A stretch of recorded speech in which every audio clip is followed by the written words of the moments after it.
हाँ जी। तो बेटे हम लोग सर्कुलर मोशन की तरफ बात कर रहे थे।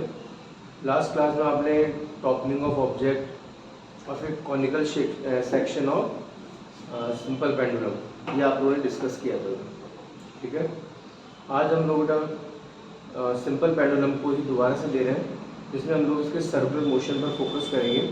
ठीक है, तो बेटे कुछ एग्जांपल्स के साथ हम लोग बात शुरू कर रहे हैं, ध्यान से सुनना। हाँ जी,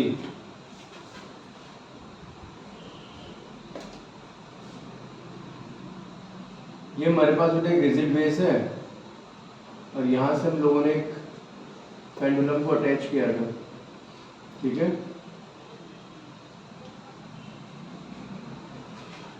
अब सपोज कीजिए किसी भी पर्टिकुलर लोकेशन पर पर्टिकुलर कंडीशन में तो सिंपल पेंडुलम है,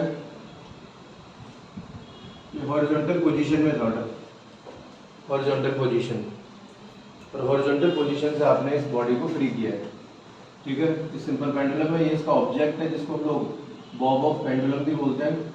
ये जो बॉब ऑफ पेंडुलम है हॉरिजॉन्टल कंडीशन में और यहाँ से आपने इसको फ्री किया है। जैसे आप इसे फ्री करेंगे तो फ्री करने पर फाइनली जो पेंडुलम है ये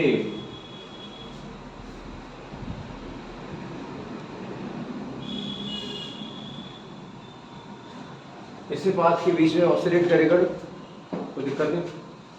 आपने जो हॉरिजॉन्टल पोजीशन से फ्री किया है तो ये पूरा पाथ कवर करना स्टार्ट कर देगा। बच्चों कोई दिक्कत नहीं, कोई परेशानी?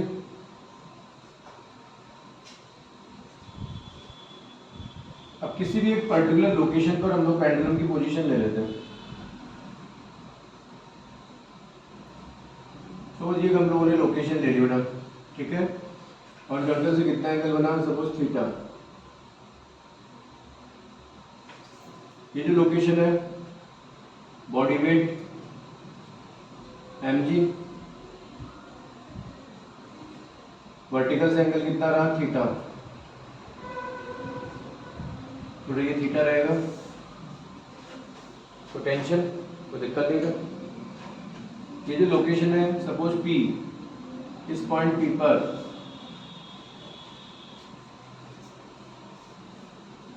वेलोसिटी कितनी है, vp, velocity at point P। कोई दिक्कत, कोई टेंशन नहीं था। Tension force in string T और सपोज स्ट्रिंग लेंथ कितनी है, L। ओके, ये सारी सिचुएशन है बेटा। mg के लिए कंपोनेंट कितना रहेगा बेटा, देखो दिमाग लगाओ अच्छे से। थीटा नजर आ रहा है बेटा अपने को, कोई दिक्कत तो नहीं। तो यहाँ पर ये तो थीटा ही हो गया, हुआ है नहीं हुआ, तो दिक्कत। फर्स्ट लाइन के परपेंडिकुलर वीपी की डायरेक्शन है और हॉरिजॉन्टल के परपेंडिकुलर एमजी है, पक्का? तो दिक्कत आया ना, थीटा देन थीटा। तो एमजी का कितना हो जाएगा पार्ट, MG cos and this is MG sine, और यहाँ सेंट्रीफ्यूगल फोर्स भी बनेगा mv square upon l। Yes और no? Okay, mv square upon r। यहाँ पर रेडियस ऑफ पाथ क्या हो जाएगी, लेंथ ऑफ थ्रेड। क्या सारी बातें क्लियर है अपने को, कोई एक्सक्यूज, कोई दिक्कत नहीं था। अब किसी पर्टिकुलर लोकेशन P पर बॉडी की अगर हम वेलोसिटी काउंट करना चाहें तो वेलोसिटी इजीली काउंट कर सकते हैं ना। ठीक है, वर्क एनर्जी थ्योरम लगा दीजिए या फिर एनर्जी कंजर्वेशन यूज़ कर लीजिए। तो ध्यान दीजिएगा सभी अच्छे से। यहाँ से आपने फ्री किया और पॉइंट P पर अगर हमें चाहिए वेलोसिटी Vp तो कैसे निकालोगे बेटा आपको, half m Vp square that is equal to mgh। Yes और नो? और जब आप लोगों ने फर्स्ट पोजीशन यहाँ से फ्री किया तो फ्री करने पर ग्रेविटी पुरुष को नीचे ला रहा है, वर्क डन बाय ग्रेविटी कितना, mgh।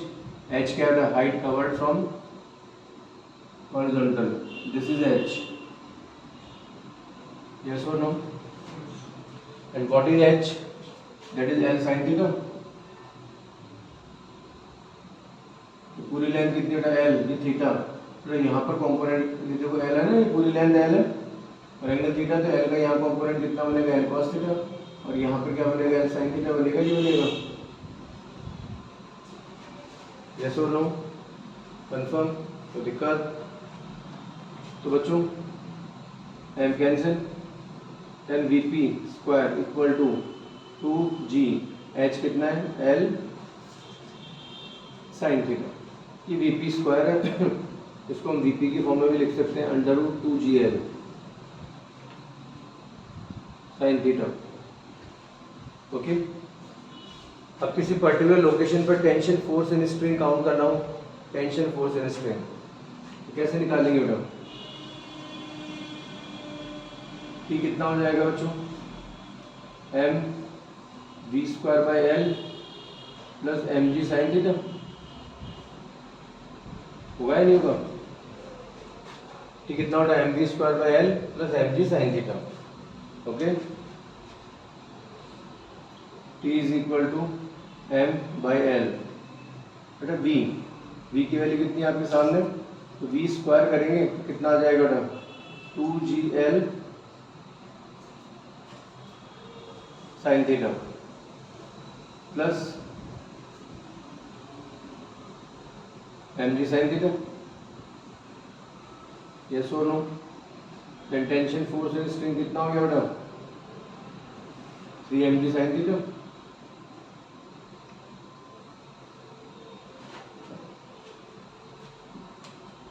एनी एक्सक्यूज, कोई दिक्कत, कोई परेशानी नहीं, तो टी कितना है, एम जी साइन थीटा और plus m v square by l, बेटा वी की वैल्यू आपने रख दी, वी को मतलब वी पी कर लीजिए, कोई दिक्कत नहीं, या वी रहने दीजिए, वो आपकी मर्जी है, ठीक है, वी पी करना चाहे कर सकते हैं, ऐसे कोई खास बात नहीं, तो वी पी स्क्वायर की वैल्यू हम लोगों ने रख दी, वैल्यू हमारे पास, ठीक है। तो इस कंडीशन में किसी भी पर्टिकुलर लोकेशन पर आपको वेलोसिटी चाहिए या टेंशन फोर्स इन स्प्रिंग चाहिए तो आप इजीली कैलकुलेट कर सकते हो। शायद आप देख सकते हैं बाकी सारी वैल्यू तो वही रहेगी, थीटा का डिफरेंस आता जाएगा, थीटा के अकॉर्डिंग आप सेटल करते जाइए, क्या दिक्कत नहीं है, थीटा की वैल्यू इजीली काउंट हो जाएगी। बॉडी कहाँ पर है, 45 डिग्री पर है, 60 पर है, 90 पर है, किस पोजीशन में, उसके अकॉर्डिंग थीटा की वैल्यू रखिए और वैल्यू सेटल कीजिए, ठीक, कोई दिक्कत नहीं। बेटा यहाँ पर अब इसमें जो एक्सेलरेशन होंगे उस पर बात करें, देखिए टेंजेंशियल एक्सेलरेशन यही होगा, टेंजेंशियल एक्सेलरेशन, तो टेंजेंशियल एक्सेलरेशन कितना होगा, G cos theta, M G cos theta upon M, ये करोगे ना, और टेंजेंट में टेंजेंशियल फोर्स कितना बन रहा है, एम जी कॉस थीटा। चाहो तो मैं एक स्टेप और बढ़ा देता हूँ, एक्सेलरेशन क्या होता है, फोर्स अपॉन मास, तो देखिए टेंजेंट में फोर्स कितना बन रहा है, एम जी कॉस थीटा, और मास तो क्या हो गया, जी कॉस थीटा हो गया, तो इस कंडीशन में टेंजेंशियल एक्सेलरेशन हो गया, ठीक है। ओके, अब इसी कंडीशन में अगर बेटा मैं नॉर्मल एक्सेलरेशन देना चाहूँ, इसे नॉर्मल एक्सेलरेशन कह सकते हो और इसे आप सेंट्रीपिटल एक्सेलरेशन भी कह सकते हो, तो नॉर्मल एक्सेलरेशन या फिर सेंट्रीपिटल एक्सेलरेशन कोई सा भी दे सकते हो, जनरली इन कंडीशन में नॉर्मल एक्सेलरेशन बोल दिया जाता है। तो नॉर्मल एक्सेलरेशन कितना हो जाएगा, we square by L,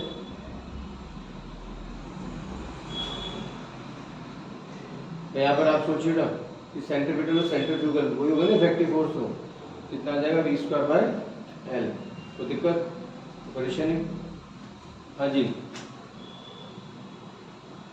we की वैल्यू आपके पास अवेलेबल है, ये रही वैल्यू, कितना लिखते हैं, वी स्क्वायर 2gl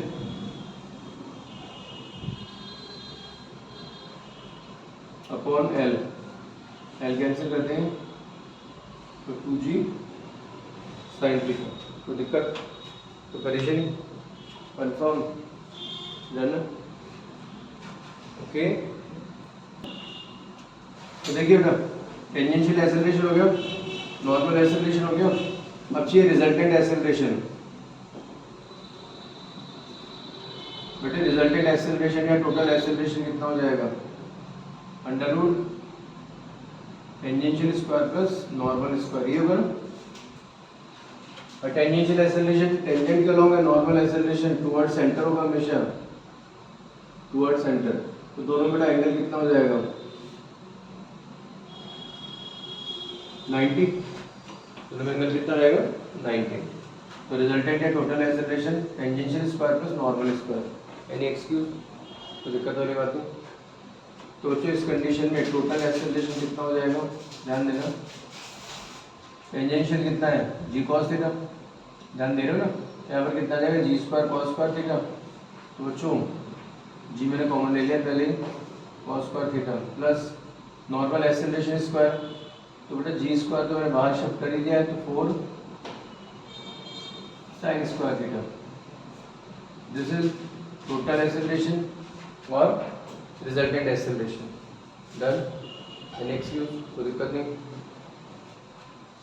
अब इसी सीक्वेंस में अगर बेटा थोड़ा और आगे चले, आपसे पूछ ही लिया बेटा कि जो टोटल एक्सेलरेशन है वो कितना एंगल बनाएगा, तो देखिए इसी डायग्राम को अगर पर्टिकुलर लोकेशन को हम लोग वापस से ऑब्जर्व करें तो ध्यान देना, ये ऑब्जेक्ट है, ये क्या है नॉर्मल एक्सेलरेशन,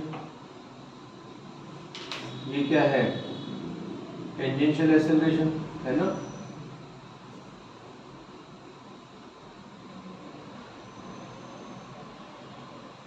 दोनों में एंगल कितना 90,